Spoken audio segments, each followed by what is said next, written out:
अस्सलामुअलैकुम दोस्तों। क्या आपने कभी सोचा है कि आपके घर के बाहरी सतह पर इस तरह से नमी क्यों आ जाती है? हालांकि अक्सर लोगों ने डीपीसी भी डाली होती है, डीपीसी यानी डैम्प प्रूफ कोर्स कंक्रीट डाली होती है या बिचुमिन की लेयर डालते हैं। डीपीसी के अलावा अक्सर लोगों ने प्लिंथ बीम भी डाली होती है। उसके बावजूद ये सेम देखने में आती है और ये सेम बहुत बदनुमा लगती है, घर के सारे फ्रंट की लुक ख़त्म कर देती है। अनलेस आपने टाइल्स लगाई हो, इसको आप छुपा नहीं सकते। ये टेक्सचर पेंट इसके आगे ठहरता नहीं है, ग्राफी नहीं ठहरती। तो इस वीडियो में मैं आपको बताने वाला हूँ वजह इस सेम की। तो जल्दी से इस वीडियो को लाइक कर दीजिए क्योंकि बहुत ही इंपॉर्टेंट टॉपिक है। आपका सारा घर अच्छा बन जाएगा, लेकिन अगर आपने इस पहलू का ध्यान ना रखा तो आपके घर में सेम फिर भी आ जाएगी। लेकिन सबसे पहले इस वीडियो को लाइक कर दीजिए क्योंकि आज का लाइक्स टारगेट है 5000 लाइक्स का। 5000 लाइक्स हो गए हो फिर भी लाइक कर दीजिएगा। तो दोस्तों, अपनी गुज़िश्ता वीडियोस में मैंने आपको दीवारों में सेम को रोकने का तरीका ये बताया था कि आप प्लिंथ बीम डालें, और प्लिंथ बीम की सतह आपको मैंने ये बताई थी कि रोड का बाहरी लेवल और घर के अंदर की मिट्टी की भराई का लेवल दोनों ही प्लिंथ बीम से नीचे होने चाहिए। अगर वो प्लिंथ बीम के बराबर हैं या उससे थोड़े ऊपर हैं, जैसे 1 या 2 इंच, तो फिर आपको उसके बाद डीपीसी लाजमी डालनी है, क्योंकि आपको ये इंश्योर करना है कि मिट्टी का लेवल प्लिंथ बीम से नीचे हो। अगर ऊपर है तो फिर डीपीसी से नीचे हो। लेकिन खाली यही करने से आप अपने दीवारों में सेम को आने से रोक नहीं पाएंगे, क्योंकि होता क्या है, लोगों को कंस्ट्रक्शन सेंस नहीं होती। फर्ज करें कि घर बनाने वाले ने तो ध्यान से घर बनाया, उसने प्लिंथ बीम भी डाली, उसने डीपीसी भी डाली अगर चाहिए थी, उसने सारी चीज़ों का ध्यान रखा। लेकिन जब उसमें बाद में रहने के लिए असल घर के ऑनर्स आए, फर्ज करें किसी ठेकेदार ने बनाया था, घर के ऑनर्स आए, उन्होंने बाद में क्यारी बनवाई। अब क्यारी में लोग मिट्टी की ठीक ठाक भराई करवा देते हैं ताकि पौधों को खूब नशोनुमा पाने का मौका मिले, उनकी रूट्स अच्छे से ग्रो कर सकें।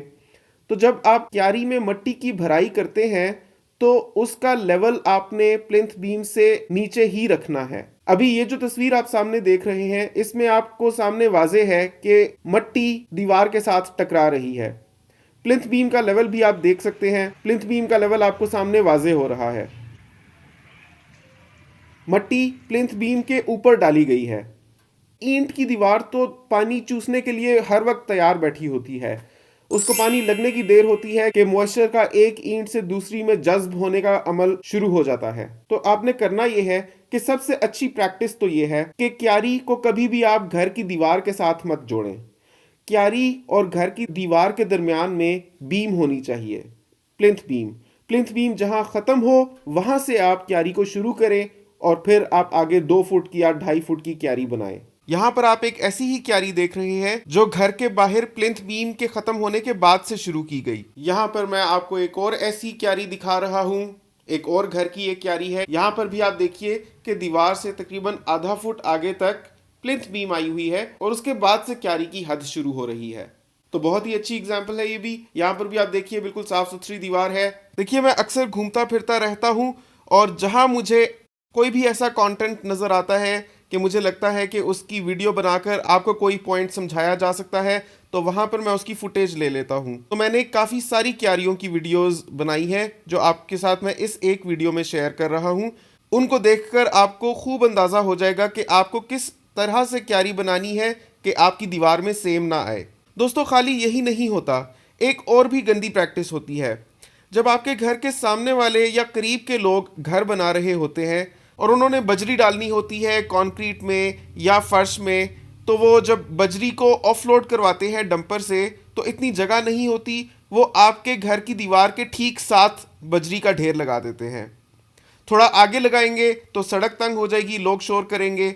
अपने उनकी एंट्रेंस पर इतनी जगह होती नहीं क्योंकि ट्रॉलीज ने, बंदों ने उतरना चढ़ना गुजरना होता है। तो वो करीब के घरों की बाउंड्री वॉल्स के साथ जहां जहां उनको जगह मिलती है, जैसे ही मौका पाते हैं, बजरी का ढेर लगा देते हैं और रेत का भी ढेर लगा देते हैं। घर बनाने का अमल क्योंकि कई महीनों पर मुहित होता है, तो महीनों के हिसाब से बजरी और रेत के ढेर बाउंड्री वॉल के साथ टेक लगाए रहते हैं। कभी कभार तो ऐसा होता है कि घर बनाने वाले के पास शुरू में पूरा घर बनाने के पैसे नहीं होते, वो खाली ढांचा बनाकर छोड़ देता है और बाद में एक लंबे अरसे तक पैसे इकट्ठे करता रहता है कि फिर जाकर उसकी फिनिशिंग करेगा, और उस सारे असना में उसकी बजरी और रेत आपकी बाउंड्री वॉल के साथ लगी रहती है। दोस्तों, ऐसे में अगर आपने कोऑपरेट करना है अपने पड़ोसियों के साथ, तो आप ये करें कि कभी भी रेत या बजरी की ढेरी को अपनी बाहरी दीवार के साथ टच ना होने दें।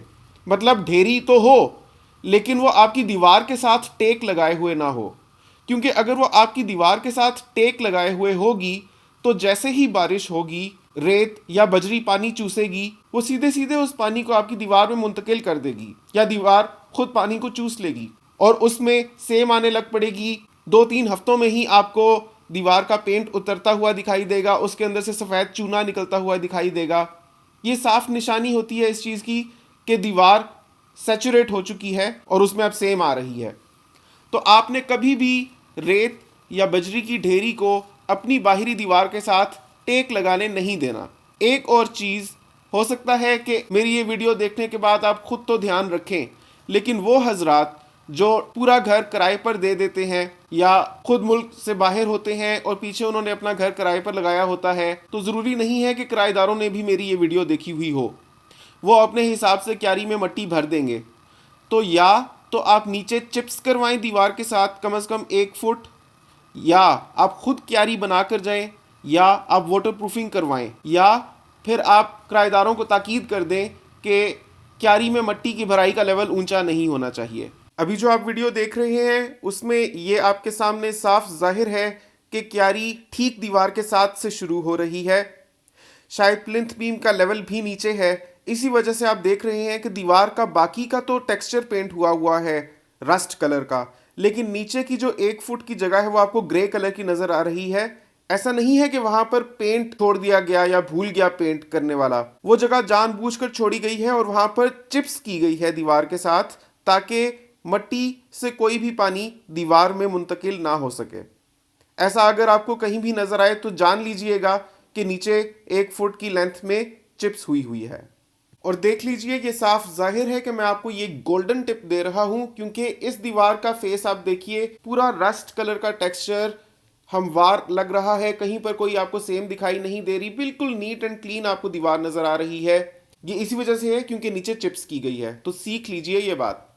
चलिए अब आगे चलते हैं। अगर आपने ऐसा नहीं करना, आपको ज़्यादा खुली क्यारी चाहिए और आप चाहते हैं कि क्यारी को आप घर की बाहरी दीवार तक लेकर जाएं, उस सूरत में आपको मट्टी की भराई करने से पहले वाटरप्रूफिंग मेम्ब्रेन लगानी चाहिए।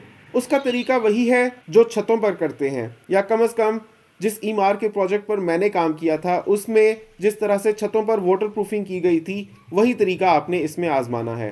अब वो कैसे की गई थी उसकी एक डिटेल्ड वीडियो मैं पहले ही बना चुका हूँ, उसका लिंक आपको डिस्क्रिप्शन में मिल जाएगा, जिन्होंने नहीं देखी हुई वो देख सकते हैं। लेकिन आपको बहरहाल मैं ब्रीफ कर देता हूं कि दीवार के प्लस्तर में आपने एक झरी लगानी है 2 इंच की। झरी का मतलब यह है कि समझ लें कि वहां से आपने प्लस्तर का मसाला उतारना है। 2 इंच गहराई और 2 सेंटीमीटर अंदर की एक झरी आप लगा लें, मतलब एक लंबी लाइन, एक स्ट्रिप लग जाएगी आपके बाहर के प्लस्तर में, और उसके ऊपर आप लुक करवाएं और फिर वाटरप्रूफिंग मेम्ब्रेन लगवाएं।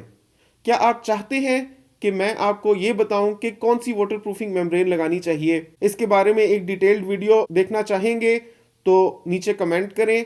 अगर ज़्यादा लोगों ने इसरार किया तो मैं आपको एक वाटरप्रूफिंग वेंडर के पास लेकर जाऊंगा, उसका इंटरव्यू भी करूंगा और आपको प्रोडक्ट्स भी दिखाऊंगा। दोस्तों, यहाँ पर आप एक और सीन देख रहे हैं।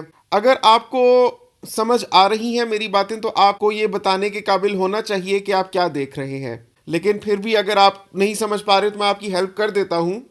देखिए, नीचे जो आपको चुनाई नजर आ रही है उसके ऊपर आपको एक कंक्रीट की बीम नजर आ रही है। ये घर बनाने वाले ने काफी अक्लमंदी की है, वो ये है कि आप देखें कि ये जो ऊपर आपको बीम नजर आ रही है ये प्लिंथ बीम है। प्लिंथ बीम 1 फुट गहरी है, तो इसके नीचे भी जाहिर है चुनाई जा रही होगी क्योंकि वो बुनियादों तक जाती है।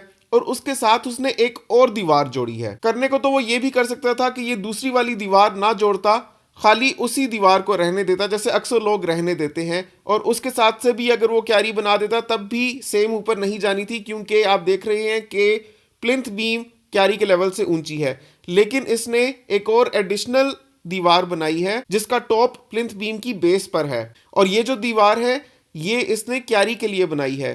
कल को जब ये घर बन जाएगा तो आगे एक और दीवार खड़ी करके इन दोनों दीवारों के दरमियान में ये मिट्टी की भराई करेगा और इसको क्यारी बना देगा। ये क्यारी बनने के बाद इस दीवार में सेम नहीं आएगी, क्योंकि आप देख रहे हैं कि प्लिंथ बीम का बेस क्यारी के टॉप पे है, मतलब पूरी कंक्रीट की बीम है और उसके बाद दीवार शुरू होती है, तो कभी भी दीवार में सेम नहीं आएगी। तो ये बहुत अच्छी प्रैक्टिस है, यहाँ पर भी आप देखकर सीखिए। दोस्तों, बहुत मेहनत से ये फुटेजेस मैंने आपके लिए बनाई हैं और इंतहाई काम की बातें आपके साथ शेयर की हैं। आप मेरे लिए इतना कर सकते हैं कि इस वीडियो को लाइक करें और एक अच्छा सा कमेंट कर दें और सबके साथ इसको शेयर करें, ताकि सब तक ये बहुत ही खास इल्म पहुंचे और हमें पाकिस्तान क्या दुनिया भर में सेम से महफूज घर देखने मिले।